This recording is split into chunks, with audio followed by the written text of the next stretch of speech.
Dar fază știi care? Ăia la care toți sunt pescari. Ia zi ce pregătește nenea Paul aici. O porcărie, domnule, o porcărie totală. Fishing. Ia zâmbiți, vă rog. Așa, așa. Uite aici încă o caserolă. Aici mici, acolo mici, în stânga mici, în dreapta mici. Numai mici, mă, numai. Ia să vedem pescare ce fac. Nenea, de ce mai faceți? Șomez. Șomez, da? Cu succes.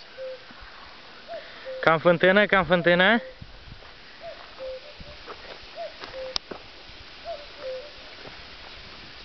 Fântână arteziană.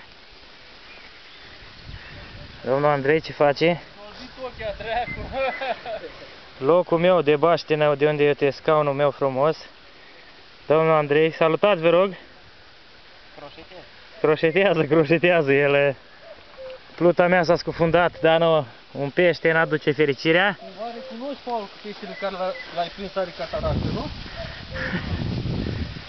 Adi se duce la mașină să mai aducă câte ceva. Să mă vedeți și pe mine așa, mesăreaș. Opa, ia bunul. A, e frumos așa cu balta să fac o poză.